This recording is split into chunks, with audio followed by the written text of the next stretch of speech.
حسن نے نکاح کے انتظامات بہت آسانی سے کر لیے تھے۔ سالار نے اسے کچھ رقم دی تھی جس سے اس نے 3 گواہوں کا انتظام کر لیا تھا۔ چوتھے گواہ کے طور پر وہ خود موجود تھا۔ نکاح خواں کو اندازہ تھا کہ اس نکاح میں کوئی غیر معمولی کہانی تھی، مگر اسے بھاری رقم کے ساتھ اتنی دھمکیاں بھی دی گئی تھیں کہ وہ خاموش ہو گیا۔ حسن سپہر کے وقت اس نکاح خواں وہ 3 گواہوں کو لے کر آیا تھا۔ وہ سب سالار کے کمرے میں چلے گئے تھے۔ وہیں بیٹھ کر نکاح نامہ بھرا گیا تھا۔ سالار امامہ کو اس کے بارے میں پہلے ہی انفارم کر چکا تھا۔ مقررہ وقت پر فون پر نکاح خواں نے ان دونوں کا نکاح پڑھا دیا تھا۔ سالار نے ملازمہ کے ذریعے امامہ کو پیپرز بھجوا دیے تھے۔ امامہ نے پیپرز لیتے ہی برق رفتاری سے ان پر سائن کر کے ملازمہ کو واپس کر دیے تھے۔ ملازمہ ان پیپرز کو واپس سالار کے پاس لے آئی تھی، مگر وہ بری طرح تجسس کا شکار تھی۔ آخر وہ لوگ کون تھے جو سالار کے کمرے میں تھے، اور یہ پیپرز کیسے تھے جن پر امامہ نے سائن کیا تھا؟ اس کا ماتھا ٹھنک رہا تھا۔ اسے شبہ ہو رہا تھا کہ ہو نہ ہو وہ دونوں آپس میں شادی کر رہے تھے۔ سالار کو پیپرز واپس کرتے ہوئے وہ پوچھے بغیر نہ رہ سکی۔ یہ کس چیز کے کاغذ ہیں سالار صاحب؟ اس نے بظاہر سادگی اور معصومیت سے پوچھا۔ تمہیں اس سے کیا؟ جیسے بھی پیپرز ہوں، تمہیں اپنے کام سے کام رکھنا چاہیے۔ سالار نے درستی سے اسے جھڑک دیا۔ اور ایک بات تم کان کھول کر سن لو، اس سارے معاملے کے بارے میں اگر تم اپنا منہ بند رکھو گی تو یہ تمہارے لیے بہتر ہوگا، بلکہ بہت بہتر ہوگا۔ مجھے کیا ضرورت پڑی ہے جی کسی سے بھی اس بارے میں بات کرنے کی؟ میں نے تو ویسے ہی پوچھ لیا۔ آپ اطمینان رکھیں صاحب جی، میں کسی کو کچھ نہیں بتاؤں گی۔ ملازمہ فوراً گھبرا گئی تھی۔ سالار ویسے بھی اتنا اکھڑ مزاج تھا کہ اس سے اس بات کرتے ہوئے خوف آیا کرتا تھا۔ سالار نے کچھ نخوت بھرے انداز میں سر کو جھٹکا۔ اسے اس بات کا کوئی خوف نہیں تھا کہ ملازمہ یہ سب کچھ کسی کو بتا سکتی تھی۔ اگر بتا بھی دیتی تو اسے کوئی فرق نہیں پڑنے والا تھا۔ تم ایک بار پھر جلال سے ملو، ایک بار پھر پولیس، وہ اس دن اس سے فون پر کہہ رہی تھی۔ سالار اس بات پر چڑھ گیا۔ وہ تم سے شادی نہیں کرنا چاہتا ماما، وہ کتنی بار کہہ چکا ہے۔ آخر تم سمجھتی کیوں نہیں ہو کہ دوبارہ بات کرنے کا کوئی فائدہ نہیں ہے؟ اس نے بتایا تھا کہ اس کے ماں باپ اس کی منگنی وغیرہ کرنا چاہ رہے ہیں۔ وہ جھوٹ بول رہا ہے۔ امامہ نے بے اختیار اس کی بات کاٹ دی۔ صرف اس لیے کہ میں اس سے دوبارہ کانٹیکٹ نہ کروں، ورنہ اس کے پیرنٹس اتنی جلدی اس کی منگنی کر ہی نہیں سکتے۔ تو جب وہ نہیں چاہتا تم سے شادی کرنا اور کانٹیکٹ کرنا، تو تم کیوں خوار ہو رہی ہو اس کے پیچھے؟ کیونکہ میری قسمت میں خاری ہے، اس نے دوسری طرف سے بھرائی ہوئی آواز میں کہا۔ اس کا کیا مطلب ہوا؟ وہ الجھا۔ کوئی مطلب نہیں ہے، یہ تم نہیں سمجھ سکتے۔ بس تم اسے جا کر کہو میری مدد کرے۔ وہ حضرت محمد صلی اللہ علیہ وآلہ وسلم سے اتنی محبت کرتا ہے، اسے کہو وہ آپ صلی اللہ علیہ وسلم کے لیے ہی مجھ سے شادی کر لے۔ وہ بات کرتے کرتے پھوٹ کر رونے لگی۔ یہ کیا بات ہوئی؟ وہ اس کے آنسوؤں سے متاثر ہوئے بغیر بولا۔ کیا یہ بات کہنے سے وہ تم سے شادی کر لے گا؟ ماما نے جواب نہیں دیا۔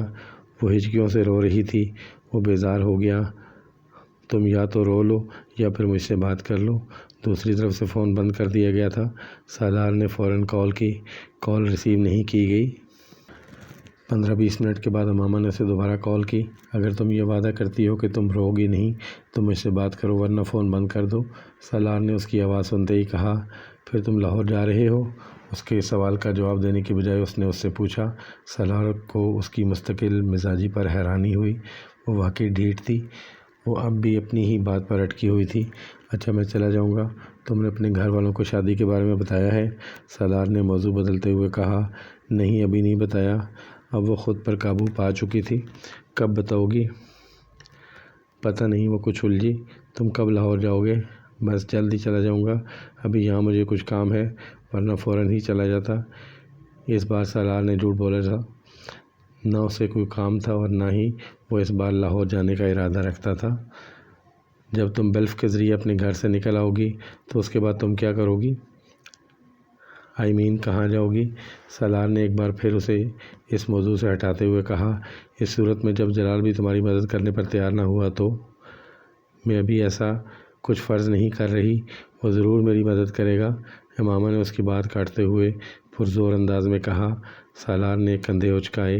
تم کچھ بھی فرض کرنے کو تیار نہیں ہو، ورنہ میں تم سے ضرور کہتا کہ شاید وہ نہ ہو جو تم چاہتی ہو۔ پھر تم کیا کرو گی؟ تمہیں دوبارہ اپنے پیرنٹس کی مدد کی ضرورت پڑے گی تو زیادہ بہتر یہی ہے کہ تم ابھی یہاں سے نہ جانے کا سوچو، نہ ہی بیلفور کورٹ کی مدد لو۔ بعد میں بھی تو تمہیں یہیں آنا پڑے گا۔ میں دوبارہ یہاں کبھی نہیں آؤں گی، کسی صورت میں بھی نہیں۔ یہ جذباتیت ہے، سالار نے تبصرہ کیا۔ تم ان چیزوں کو نہیں سمجھ سکتے۔ امامہ نے ہمیشہ کی طرح اپنا مخصوص جملہ دہرایا۔ سالار کچھ جزبز ہوا۔ اوکے، کرو جو کرنا چاہتی ہو، اس نے لاپرواہی سے یہ کہہ کر فون بند کر دیا۔ کل شام کو ہم لوگ اسجد کے ساتھ تمہارا نکاح کر رہے ہیں، تمہاری رخصتی بھی ساتھ ہی کر دیں گے، ہاشم مبین نے رات کو اس کے کمرے میں آ کر اکھڑے ہوئے لہجے میں کہا۔ بابا، میں انکار کر دوں گی، آپ کے لیے بہتر ہے آپ اس طرح زبردستی میری شادی نہ کریں۔ تم انکار کرو گی تو تمہیں میں اسی وقت شوٹ کر دوں گا، یہ بات تم یاد رکھنا۔ وہ سر اٹھائے انہیں دیکھتی رہی۔ بابا، میں شادی کر چکی ہوں۔ ہاشم مبین کے چہرے کا رنگ اڑ گیا۔ میں اس لیے اس شادی سے انکار کر رہی تھی۔ تم جھوٹ بول رہی ہو۔ نہیں، میں جھوٹ نہیں بول رہی، میں 6 ماہ پہلے شادی کر چکی ہوں۔ کس کے ساتھ؟ یہ میں آپ کو نہیں بتا سکتی۔ ہاشم مبین کو اندازہ نہیں تھا کہ وہ اولاد کے ہاتھوں اتنا خوار ہوں گے۔ آگ بگولا ہو کر وہ امامہ پر لپکے۔ انہوں نے یکے بعد دیگرے اس کے چہرے پر تھپڑ مارنے شروع کر دیے۔ وہ چہرے کے سامنے دونوں ہاتھ کرتے ہوئے خود کو بچانے کی کوشش کرنے لگی، مگر اس میں وہ بری طرح ناکام رہی۔ کمرے میں ہونے والا شور سن کر وسیم سب سے پہلے وہاں آیا تھا اور اس نے ہاشم مبین کو پکڑ کر زبردستی امامہ سے دور کیا۔ وہ دیوار کے ساتھ پشت ٹکائے روتی رہی۔ بابا، آپ کیا کر رہے ہیں؟ سارا معاملہ آرام سے حل کیا جا سکتا ہے۔ وسیم کے پیچھے گھر کے باقی لوگ بھی اندر چلے آئے تھے۔ اس نے شادی کر لی ہے کسی سے؟ ہاشم مبین نے غم و غصہ کے عالم میں کہا۔ بابا جھوٹ بول رہی ہے، شادی کیسے کر سکتی ہے؟ ایک بار بھی گھر سے نہیں نکلی۔ یہ وسیم تھا۔ 6 ماہ پہلے شادی کر لی ہے اس نے۔ امامہ نے سر نہیں اٹھایا۔ نہیں، میں نہیں مانتا، ایسا نہیں ہو سکتا، یہ ایسا کر ہی نہیں سکتی۔ وسیم اس کی رگ رگ سے واقف تھا۔ امامہ نے دھندلائی آنکھوں کے ساتھ اسے دیکھا اور کہا، ایسا ہو چکا ہے؟ کیا ثبوت ہے؟ نکاح نامہ ہے تمہارے پاس؟ وسیم نے اکھڑ لہجے میں کہا۔ یہاں نہیں ہے، لاہور میں ہے، میرے سامان میں۔ بابا، میں کل لاہور سے اس کا سامان لے آتا ہوں، دیکھ لیتے ہیں، وسیم نے ہاشم مبین سے کہا۔ امامہ بے اختیار پچھتائی۔ سامان سے کیا مل سکتا تھا؟ شادی کر بھی لی ہے تو کوئی بات نہیں، طلاق دلوا کر تمہاری شادی اسجد سے کرواؤں گا، اور اس آدمی نے طلاق نہ دی تو پھر اسے قتل کروا دوں گا، ہاشم مبین نے سرخ چہرے کے ساتھ وہاں سے جاتے ہوئے کہا۔ کمرہ آہستہ آہستہ خالی ہو گیا۔ وہ اپنے بیڈ پر بیٹھ گئی۔ اسے پہلی بار احساس ہو رہا تھا کہ جال میں پھنسنے کے بعد کے احساسات کیا ہوتے ہیں۔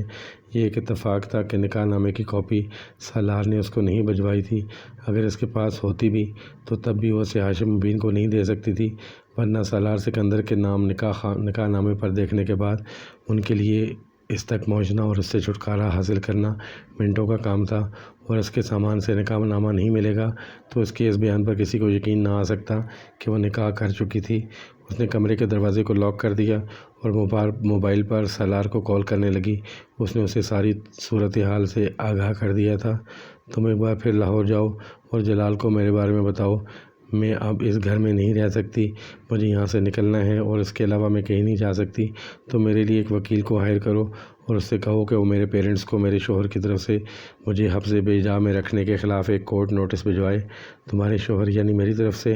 تم وکیل کو اپنا نام مت بتانا، بلکہ یہ بہتر ہے کہ اپنے کسی دوست کے ذریعے وکیل کو ہائر کرو اور میرے شوہر کا کوئی بھی فرضی نام دے سکتے ہو۔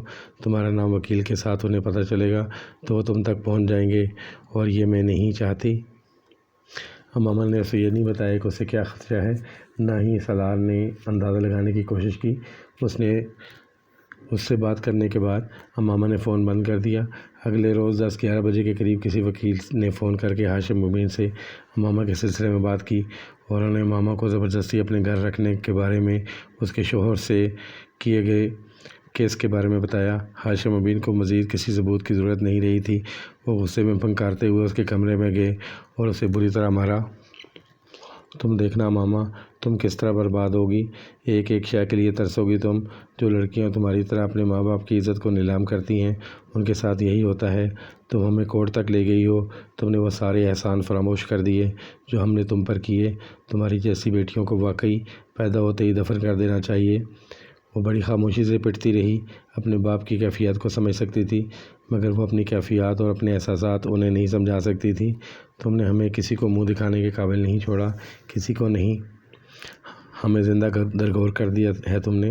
سلمیٰ اس کے پیچھے کمرے میں داخل ہوئی تھی، مگر انہوں نے ہاشم مبین کو روکنے کی کوشش نہیں کی۔ وہ خود بھی بری طرح مشتعل تھی۔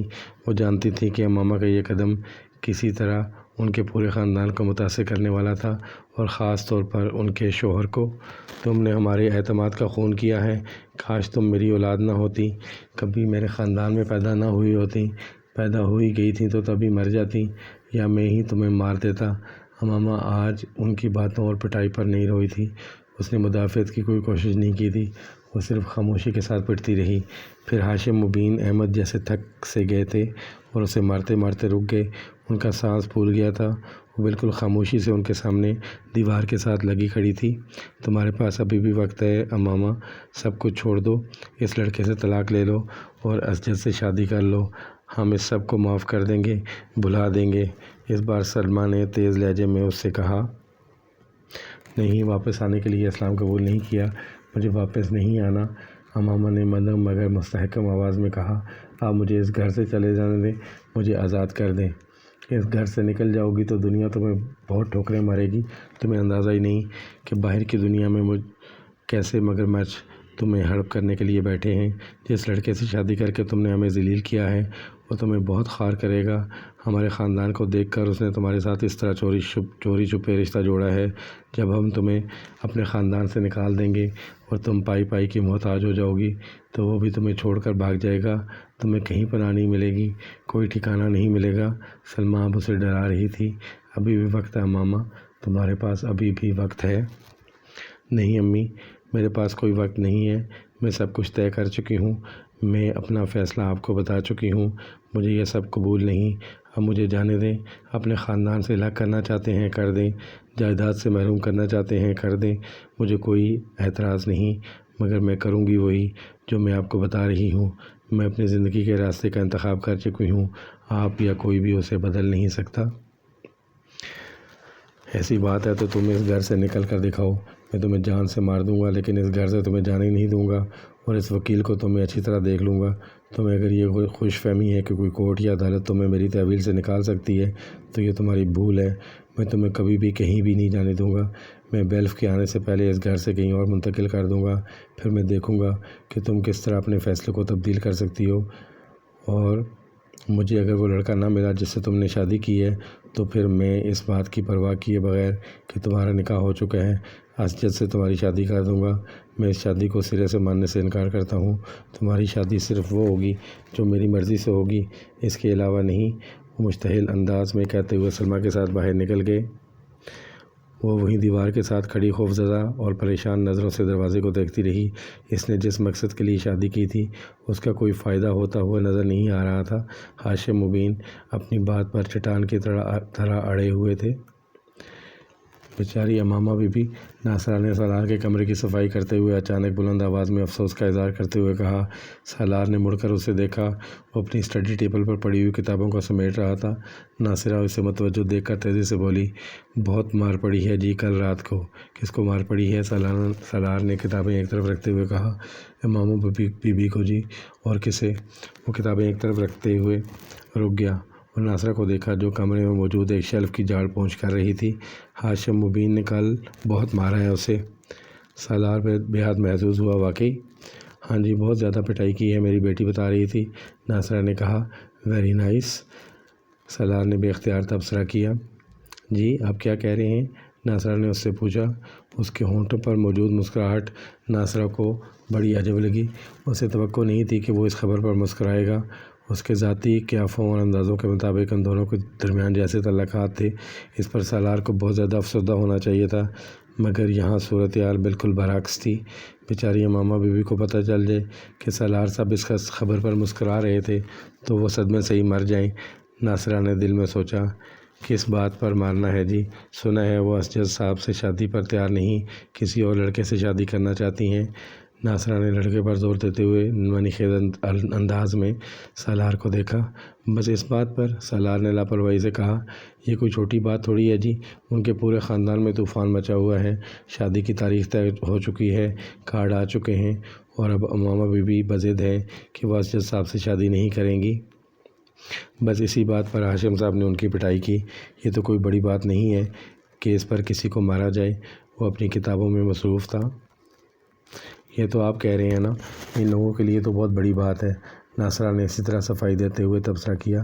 میں تو بڑی دکھی ہوں ماما بی بی کے لیے، بڑی اچھی ہیں وہ، ادب لحاظ والی، اور اب دیکھیں کیا قیامت ٹوٹ پڑی ہے ان پر۔ ہاشم صاحب نے گھر سے نکلنے پر پابندی لگا دی ہے۔ میری بیٹی روز ان کے کمرے کا جھاڑ پونچھ کرتی ہے اور وہ بتاتی ہے کہ ان کا چہرہ ہی اتر کر رہ گیا ہے۔ ناصرہ اسی طرح بول رہی تھی، شاید وہ شعوری طور پر یہ کوشش کر رہی تھی کہ سالار اسے اپنا اور امامہ کا حمایتی اور طرفدار سمجھتے ہوئے کوئی راز کہہ دے، مگر سالار احمق نہیں تھا اور اسے ناصرہ کی اس نام نہاد ہمدردی سے کوئی دلچسپی بھی نہیں تھی۔ اگر امامہ کی پٹائی ہو رہی تھی اور اسے کچھ تکلیفوں کا سامنا کرنا پڑ رہا تھا تو اس سے اس کا کیا تعلق تھا، مگر اسے اس صورتحال پر ہنسی ضرور آ رہی تھی کہ آج دور میں کوئی اس عمر کی اولاد پر ہاتھ اٹھا سکتا ہے، اور وہ بھی ہاشم مبین جیسے امیر طبقے کا آدمی۔ حیرانی کی بات تھی۔ سوچ کی ایک ہیرو میں بہت سے متضاد خیالات بہہ رہے تھے۔ ناصرہ کچھ دیر اس طرح بولتی اپنا کام کرتی رہی، مگر پھر جب اس نے دیکھا کہ سالار اس کی گفتگو میں کوئی دلچسپی نہیں لے رہا اور اپنے کام میں مصروف ہو چکا ہے تو قدرے مایوس ہو کر خاموش ہو گئی۔ یہ پہلے محبت کرنے والے تھے جن کا رویہ بیات عجیب تھا، کوئی اس طرح بے چینی اور پریشانی تو ان دونوں کے درمیان نظر ہی نہیں آ رہی تھی۔ ایک دوسرے کی تکلیف کا سن کر شاید امامہ بی بی ان کے بارے میں اس طرح کی کوئی بات سن کر اس طرح مسکرائیں، کون جانتا ہے۔ ناصرہ نے شیلف پر پڑی ہوئی ایک تصویر اٹھا کر صاف کی۔ گھر چھوڑ دینے کا فیصلہ اس کی زندگی کا سب سے مشکل اور تکلیف دہ فیصلوں میں سے ایک تھا، مگر اس کے علاوہ اس کے پاس اب کوئی دوسرا راستہ نہیں تھا۔ ہاشم مبین اسے کہاں لے جاتے، پھر کس طرح اسے طلاق دلوا کر اس کی شادی اسجد سے کرتے، وہ نہیں جانتی تھی۔ واحد چیز جو وہ جانتی تھی وہ یہ حقیقت تھی کہ ایک بار وہ اسے کہیں اور لے گئے تو پھر اس کے پاس رہائی اور فرار کا کوئی راستہ نہیں بچے گا، اور یہ بات وہ اچھی طرح جانتی تھی کہ وہ اسے جان سے کبھی نہیں ماریں گے، مگر زندہ رہ کر اس طرح کی زندگی گزارنا زیادہ مشکل ہو جاتا جیسے زندگی کی وہ اس وقت توقع اور تصور کر رہی تھی۔ ہاشم مبین کے چلے جانے کے بعد وہ بہت دیر تک بیٹھ کر روتی رہی۔ پھر اس نے پہلی بار اپنے حالات پر غور کرنا شروع کر دیا۔ اسے گھر سے صبح ہونے سے پہلے نکلنا تھا اور نکل کر کسی محفوظ جگہ پر پہنچنا تھا۔ محفوظ جگہ؟ اس کے ذہن میں ایک بار پھر جلال عنصر کا خیال آیا۔ اس وقت صرف وہی شخص تھا جو اسے صحیح معنوں میں تحفظ دے سکتا تھا۔ ہو سکتا ہے مجھے اپنے سامنے دیکھ کر اس کا فیصلہ اور رویہ بدل جائے، وہ اپنے فیصلے پر غور کرنے پر مجبور ہو جائے۔ ہو سکتا ہے وہ مجھے سہارا اور تحفظ دینے پر تیار ہو جائے، اس کے والدین کو مجھ پر ترس آ جائے۔ ایک موہوم سی امید اس کے دل میں ابھر رہی تھی۔ وہ مدد بھی نہیں کرتے تب بھی کم از کم میں آزاد تو ہوں گی، اپنی زندگی کو اپنی مرضی سے گزار تو سکوں گی، مگر سوال یہ پیدا ہوتا ہے کہ میں یہاں سے کیسے نکلوں گی اور جاؤں گی کہاں؟ وہ بہت دیر تک پریشانی کے عالم میں بیٹھی رہی۔ اسے ایک بار پھر سالار کا خیال آیا، اگر میں کسی طرح اس کے گھر پہنچ جاؤں تو وہ میری مدد کر سکتا ہے۔ اس نے سالار کے موبائل پر اس کا نمبر ملایا۔ موبائل آف تھا، کئی بار کال ملائی لیکن اس سے رابطہ نہ ہو سکا۔ امامہ نے موبائل بند کر دیا۔ اس نے ایک بیگ میں اپنے چند جوڑے کپڑے اور دوسری چیزیں رکھ لیں۔ اس کے پاس کچھ زیورات اور رقم بھی تھی، اس نے انہیں بھی اپنے بیگ میں رکھ لیا۔ پھر جتنی بھی قیمتی چیزیں اس کے پاس تھیں جنہیں وہ آسانی سے ساتھ لے جا سکتی تھی اور بعد میں بیچ کر پیسے حاصل کر سکتی تھی، وہ انہیں اپنے بیگ میں رکھتی گئی۔